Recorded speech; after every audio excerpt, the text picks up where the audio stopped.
Јагода Шахпаска. Добро утро, министер. Добро утро, благодарам за Еве и поканата. колешката Марија најавува една неизвестност околу бројот на пратеници и така натаму, влегува во процедура усвојувањето на буџетот. Доаѓате од владата, што ни носите најново? Прво за оваа клучна тема околу тоа ќе се шири владиното мнозинство во парламентот или ќе пречекаме на тие работи уште некој ден? Или можеби ќе се смалува, не знам.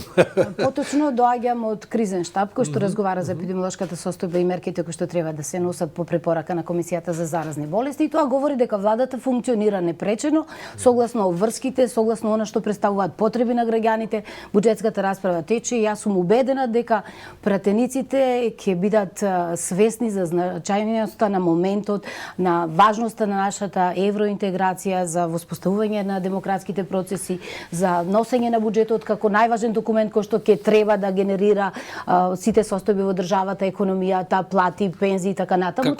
Како што и очекував, одговор не добив дали ќе се шири мнозинството. Убедена сум дека ќе претпоставам дека тој одговор и не е кај вас. Претпоставам дека тоа сепак врвот на владата и заев го разговара. Важно е што процесите течат. Што собранието денес Комисијата за финансирање ќе отпочне расправата за буџетот, тоа говори дека сме на вистинскиот пат да се надмене оваа криза. И самата сте поранешна пратеничка, многу активна и така натаму. Во собранието се заглавени и неколку закони од вашиот ресор.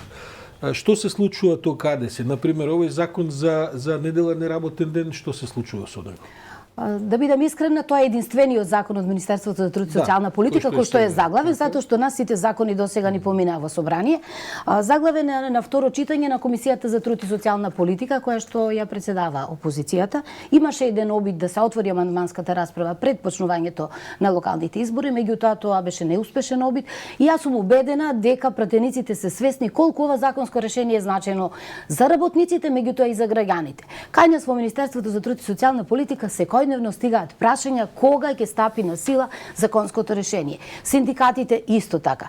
Се работи за едно законско решение на кое што ние заедно со социјалните партнери во Економско-социјалниот совет го преговаравме преку јавни и широки дебати во општеството, почнувајќи од декември минатата година до сега, усогласено меѓу социјалните партнери, и верувам дека 8% само од работниците ќе мора да работат во недела. Тие што ќе работат ќе добиваат 50% повисока дневница. Овие во трговските центри 100% поголема надница ќе добиваат за работа во недела. Ама и работени во владините служби исто така кои ќе мора да работат во недела ќе добиваат. Знаете како, само оти разговараме за полициски службеници, разговараме за тоа се вработени во јавниот сектор, војска и полиција. Сите што ќе работат ќе добиваат надомест 50% повисок, освен во моловите кои што ќе работат само една смена. Вработените продавачите ќе добиваат 100% повисока дневница и дополнително 2% од годишниот промет на тие што работат во моловите собствениците ќе бидат уплаќани во централниот буџет од кој ние пак ќе градиме градинки. Ова е навистина многу добро решение. Ќе направи вистински баланс меѓу приватниот и професионалниот живот на работниците. Министерке, во принцип реформата на пазарот на трудот е во секоја држава, во секој општество едно од најкрупните реформи. Веројатно паралелно со реформа на земјиштето. Земјиштите реформи се исто така долгорочни и така натаму. Македонија е капиталистичка земја, ама земја во некакви облици на капитализам кои што не се многу развиени. Ние имаме многу малку избор за даночни плаќања во смисла на различни. Ако јас сакам да работам во недела, имам продавница, зошто да не можам повеќе данок да платам, а да работам 24 сати, прито ако ги платам и вработените соодветно. Тоа истото важи и за пазарот на трудот. Постојат малку облици во кои што се дозволува, како да кажам, желбата на оние кои сакаат да работат и во државен сектор, и паралелно, и навечер. Зошто одат тешко тие форми на, како да кажам, на можност за легална работа говорам. Значи, ако некој сака да плаќа данок повеќе за да може да работи, има луѓе кои сакат во две смени да работат, на едно место, на друго место, така. Кај нас сето тоа е заглавено во некакви, еве и за овој закон за недела неработен ден, па се дебатира, се уште е заглавено и така натаму. Тоа бара поширока расправа. Тука не е само расправа со социјалните партнери, туку и расправи со политичката опозиција.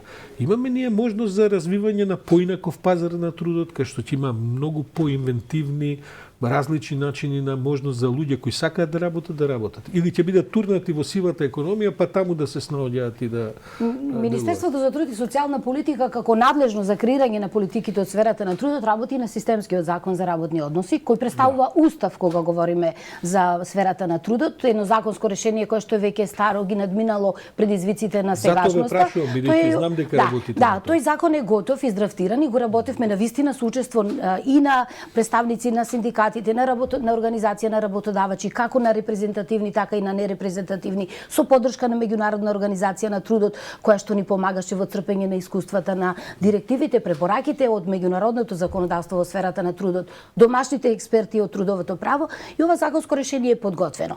Заради процесот на локалните избори, не сакав да го пуштиме законот да биде користен и злоупотребуван во, да речам, политички препукувања меѓу власт и опозиција. Сакав да завршат изборите и дебатата широко да отвориме во општеството.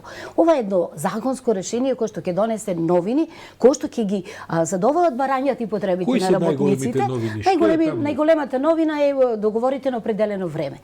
Едно барање на работниците години наназад, едно законско решение досегашно кое што велеше дека можат договорите на определено да се продолжуваат до 5 години. Ама и тука има сега спор. Работниците бараат тие да важат подолго, работодавачите бараат тие пократко бараат работниците, да. А работодавачите да бараат 3 години да важат, работниците бараат 1 година, за да можат наново да се преговараат. Во тоа е суштината, во тоа е па и предизвикот на социјалниот диалог. Знаете, кога седнат да разговарат така спротиставени страни во сферата на трудот, работодавачи и работници, кои што имаат различни поидовни позиции во носењето на некоја одлука, ние го доживуваме социјалниот диалог како процес во кој што нема победник и поразен.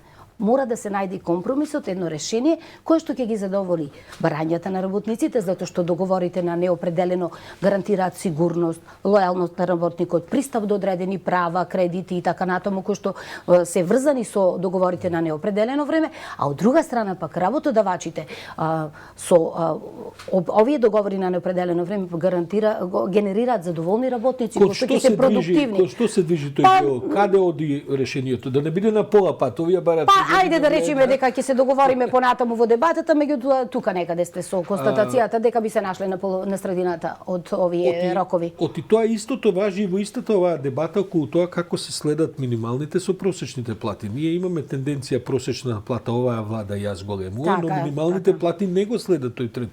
Зошто е тоа така? Јас веднаш би ви се спротиставила, со пратенички речник би ви реплицирала, затоа што ние покажавме дека минималната плата расте. Да, расте, ама не во пропорција 2017 година 9000, малку помалку од 9000 беше во текстилниот сектор платата, за да сега платата е 15200 денари.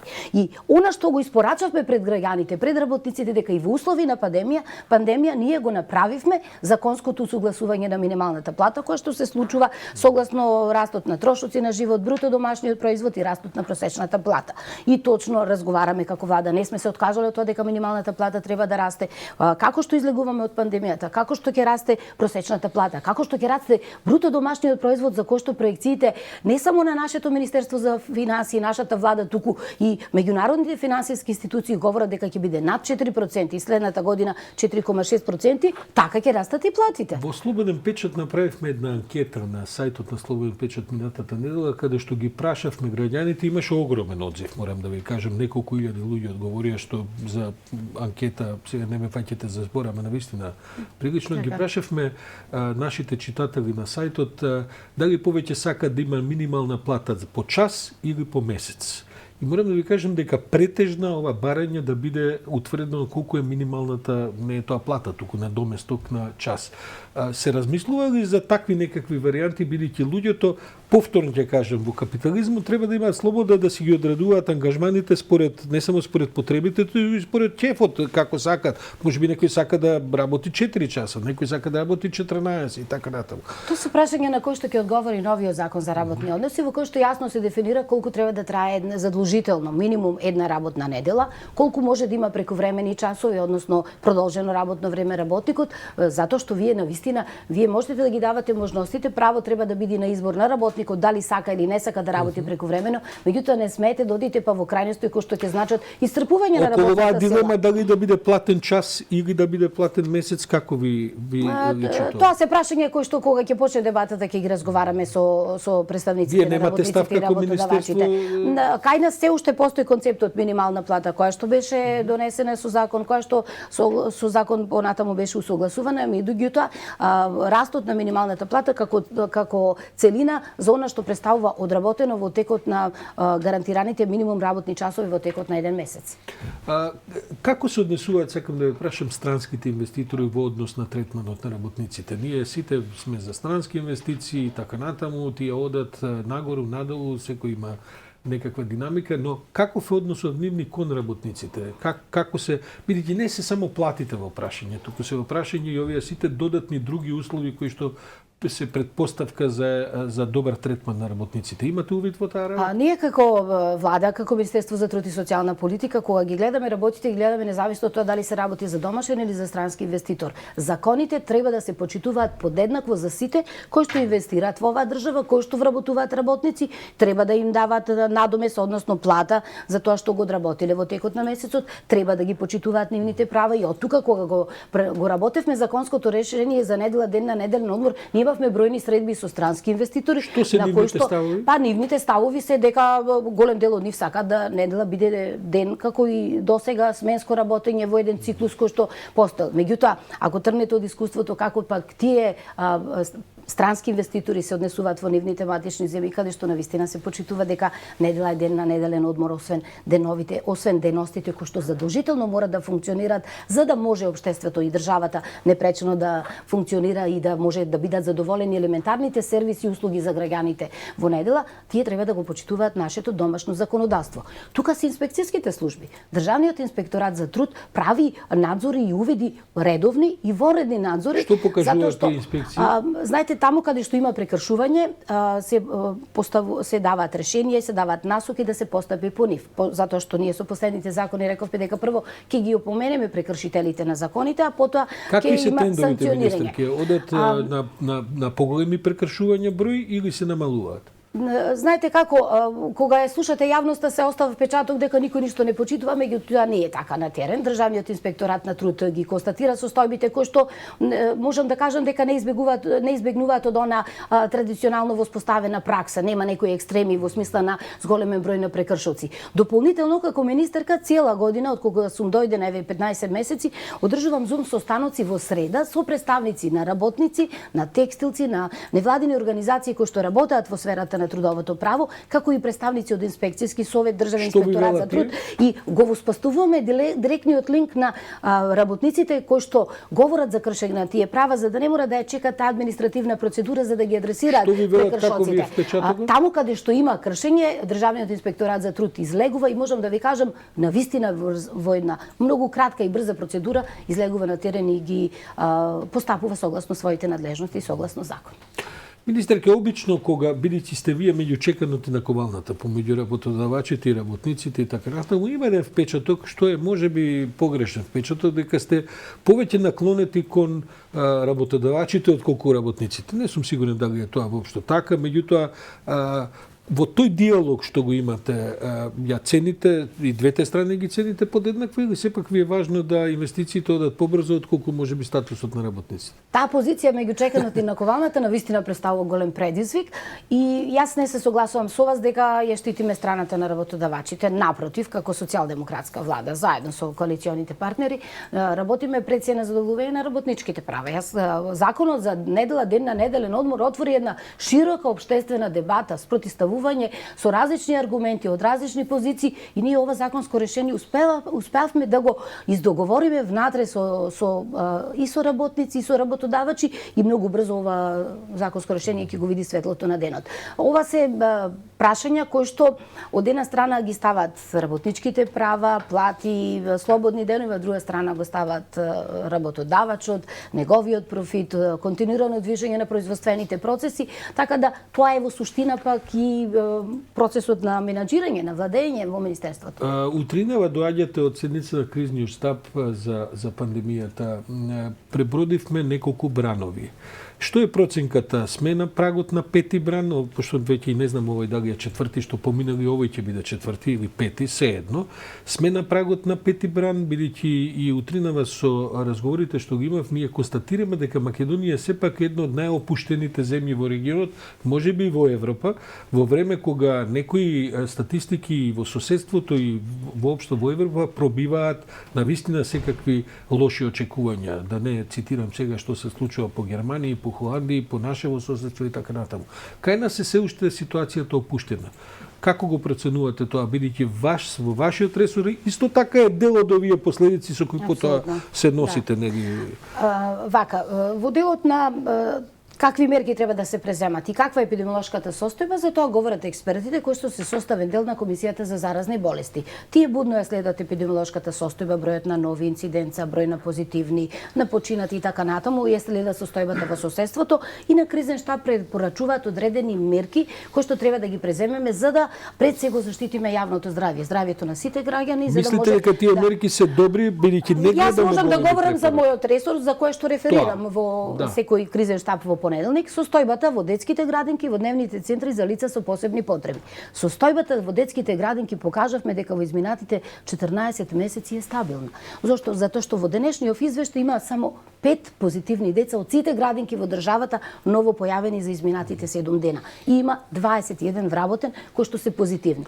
Од друга страна, кога говорам за бројот на вакцинирани и вработени во градинките, 80% од воспитувачите се вакцинирани, 78% од негователите, што говори за една висока одговорност на вработените во градинките, на кои што им го поверуваме здравјето на нашите најмлади, на нашите најмели, децата од 0 до 6 годишна возраст. Се уште состојбата во градинките е стабилна, под контрола, има интерес за одење во градинка. На денешниот ден 21.000 дечиња се присутни во детските градинки. Тоа е последниот извештај кој што го имам јас. Се разбира, одлуките ќе ги носат здравствените власти, по нивна препорака ќе се носат одлуки на влада. Вам како ви се чини, министер, ќе треба малку затегање на тие мерки или мислите дека треба да одиме баш вака како што сега одиме? Ве прашувам затоа што го гледам Министерството за здравство, предупредуваат на доаѓање период на слави, нови години, знаеме дека тоа и од искуство веќе е главниот генератор на нови зарази.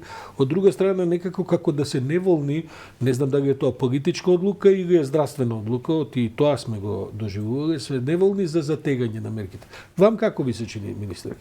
Нема да говорам како доктор со 30 годишно искуство, ќе говорам сега од оваа позиција. Јас би сакала, независно од кои да ги донесите мерки, ако граѓаните не ги почитуваат, вие нема да имате ефект. Ама вие сте тука за почитување. Апсолутно. Значи, јас апелирам на граѓаните да носат заштитна маска, да се вакцинираат, да држат дистанца, да почитуваат се што препорачуваат здравствените власти. На нас, на нашата лична одговорност, зависи од тоа како ќе се шири вирусот меѓу населението и дали ќе се влошува епидемиолошката состојба во државата. Не ни е потребно понатамошно влошување на епидемиолошката состојба. Само што почнавме да излегуваме, само што почнува да се опоравува економијата, ние сме на вистинскиот пат да и државата и граѓаните излезат од оваа криза поискусни и со помалку негативни последици. За крај да ве прашам, бидејќи разговараме за искуството и за последиците и така натаму, што ви се случува во партијата, бидејќи сте вие и висок представник на Социјалдемократскиот сојуз. После се ова што се случи со локалните избори, ја видовме драмата околу има-нема ново мнозинство во парламентот, таму за гради победивте пред опозицијата, ама таа победа се уште не е утврдена, за да биде сигурна за ова за што говорите за следен мандат од 2,5 години, а во партијата докаде сте со постапките, дали господин Заев ќе ја пушти во оптек најавата дека ќе поднесе оставка или се уште се тактизира и околу тоа прашање? Сакам да кажам дека Социјалдемократскиот сојуз покажа дека е една одговорна и државотворна партија. Ние сме тука за решавање на најтешките и најспорните прашања, влеговме во решавање на тие прашања и не доведоа како рамноправна 30-та членка на НАТО сојузот. Продолжуваме и понатаму да градиме општество кое што ќе се заснова на демократски принципи, општество во кое ќе владее правото, општество во кое нема да се толерира корупција. Сите процедури и постапки понатаму согласно статутот на партијата ќе се следат во периодот што предстои. Не се почнати, ако добро ве разбирам. Граѓаните ќе бидат сведоци дека повторно ќе го докажеме она кое што го кажав. Социјалдемократскиот сојуз нема да остави државата на цедило, ќе работи во интерес како на државата, така на граѓаните и се разбира на своите членови, симпатизери и поддржувачи. Добро, министерки, ќе видиме ова што го говорите. Јас ве прашувам за партијата, вие ми одговарате за државата, се е тоа во ред, добро. Ќе видиме како ќе оди тоа и во партијата, бидејќи како што можете да претпоставите, тоа предизвика на вистина голем интерес и во јавност. Јагода Шахваска, министерка за труд и социјална политика, благодарам за ова гостување во утренски брифинг.